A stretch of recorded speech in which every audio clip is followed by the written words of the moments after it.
Depuis que Mbappé est arrivé au Real Madrid, le Real Madrid c'est devenu la Real Sociedad. Et même les joueurs ils ont changé. Vinicius c'est devenu minibus, Rodrigo c'est devenu escargot, Bellingham c'est devenu Belinda, Kamavinga c'est devenu Kamasutra. Oula les gars, oh il fait régresser les joueurs. Il faut le dire maintenant, Mbappé n'a pas la capacité à faire gagner son équipe, mais Mbappé encore plus n'a pas la capacité à faire progresser ses coéquipiers. Il était au PSG, le PSG qui voulait gagner la Ligue des Champions depuis l'époque des pyramides, l'époque des pharaons. Mbappé il part du PSG, il arrive à Madrid, Madrid qui gagnait tout, il arrive, Madrid gagne plus rien. Il vous faut quoi de plus? Inadamas, rien de plus les gars.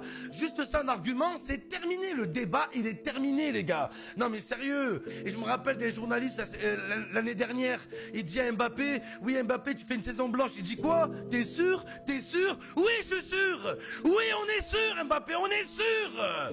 Fort sûr, comme dirait Emmanuel Macron, quand il était au Paris Saint-Germain. Au PSG, c'était ça. Au lieu de virer Mbappé, dire c'est Mbappé le problème, non. Ils ont mis du temps à comprendre. Donc au début, c'est pas Mbappé le problème, c'est Messi. On vire Messi. C'est pas Mbappé, c'est Neymar. On vire Neymar.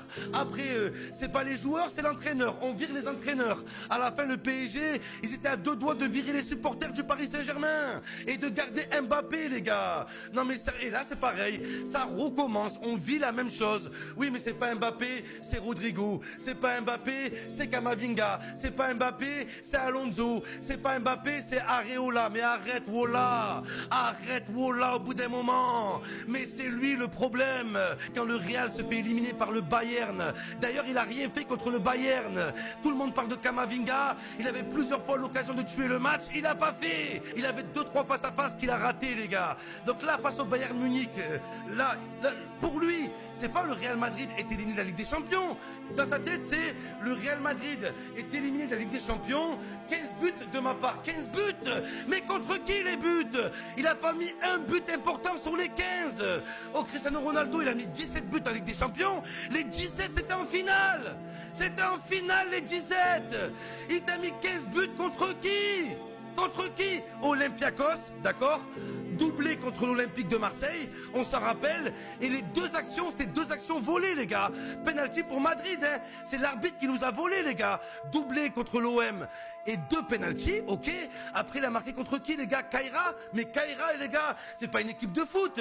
C'est un film de Franck Gastambide. Regardez Dembélé. Dembélé, toute l'année, tu le vois pas. Liverpool, il est là. Chelsea, il est là. Mbappé, c'est tout l'inverse. C'est tout l'inverse, les gars. Non, pour terminer, je vous ressors la phrase. Est-ce que le fait que Kylian Mbappé ait gagné la Coupe du Monde à l'âge de 18 ans, est-ce que c'est pas la pire des choses qui lui est arrivée, les gars? C'est pas la pire des choses qui lui est arrivée. Moi, je me pose la question. J'aurais aimé voir Kylian Mbappé sans être champion du monde en 2018.